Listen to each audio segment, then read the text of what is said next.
নিতে আসছি, তার সঙ্গে দারুণ একটা জিনিস দেখাতে আসছি। আমার মরিচ গাছে অনেকগুলো ফুল ধরেছে, এই দেখুন। আবার মরিচও আসছে, এই দেখুন। এটা আমার পুরো বেলকনিতে খুব কাছ থেকে দেখাচ্ছে, এই দেখুন মরিচ। আরও দেখলাম, এই দেখুন মরিচ। এটা পুরো আমার বেলকনিতে কিন্তু অনেক মরিচ আসছে। এই দেখুন কত ফুল, দেখেছেন? প্রতিটা গাছের ডালে ডালে এই দেখুন ফুল, এই দেখুন ফুল। এটা আমার বেলকনিতে মরিচ গাছ। এই মরিচ গাছের মরিচ হলে আমার খুব ভালো লাগবে, কারণ গাছটাকে আমি যথেষ্ট যত্ন করি। আমার এই দেখুন,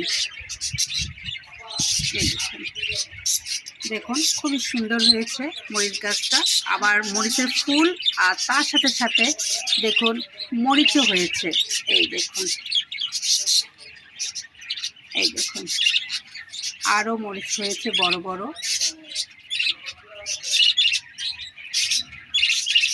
এই দেখুন,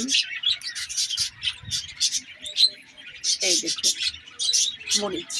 এটা আমার মরিচ গাছে মরিচ হয়েছে, ফুল হয়েছে, খুবই আনন্দ লাগছে। গাছটা দেখুন সেই সতেজ, তার মানে মরিচ আমি অবশ্যই খেতে পারবো, তবে হালকা পাতলা খেতে পারলেই খুশি। এর একটাই কারণ আমার নিজের ভালোবাসার গাছগুলো। তার সঙ্গে আমার পুদিনা পাতা তুলবো, মেয়ের যদি ঠান্ডা এখনও কাটেনি। আবার আজকেও আমি রং চা বানাবো, এই পুদিনা পাতা দিয়ে রং চা বানিয়ে মেয়েকে 2 বার খাওয়াবো। এই দেখুন আমার এই বারান্দার পুদিনা পাতা আমি একটু কেটেছি, আবার কাটবো। এই দেখুন এই বারান্দার সুন্দর পুদিনা পাতা হয়েছে। আর তার সঙ্গে আমার এই গাছটা দেখুন অনেক সুন্দর, অনেক অসাধারণ, কী পরিমাণ যে ফুল আসছে গাছটা। এই গাছটা মাত্র একটা ডাল লাগিয়েছিলাম, সে একটা ডাল থেকে এত সুন্দর গাছটা হয়েছে, এই দেখুন।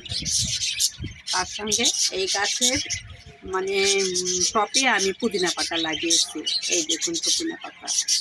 আর এই পুদিনা পাতা খেয়ে আমার মেয়ের ঠান্ডা কমতেছে। আমি ওকে 3 বেলা খাওয়াচ্ছি, সকাল দুপুর সন্ধ্যায় এই পুদিনা পাতার আমি চা বানাই খাওয়াচ্ছি। এটা কিন্তু অনেক উপকারী একটা জিনিস। এই পুদিনার পাতা শুধু চায়ে কাজ করে না, ঠান্ডারে কাজ করে না। এটা দিয়ে আপনি পেঁয়াজু বানাতে পারবেন, এটা দিয়ে আপনি ভর্তা খেতে পারবেন, এটা দিয়ে আপনি সালাদেও দিতে পারবেন। অর্থাৎ এটা একটা খুব দরকারি জিনিস। এই জন্য আমি 2 টবে লাগিয়েছি, এই বারান্দাতেও লাগিয়েছি, ওই বারান্দাতেও লাগিয়েছি। আর এই পুদিনা পাতার চা আমি আর মেয়ে খাবো আজকে সকালবেলা। এই কত সুন্দর বড় বড় পাতা। গাছটাও দেখুন, ডাল আমি একটু কেটেছি, কাটার পর আবার হয়ে যাবে। তবে খুশির খবর, আমার মরিচ গাছের সেই পরিমাণ, এই দেখুন ফুল আসছে, মরিচও আসছে, এই দেখুন আলহামদুলিল্লাহ।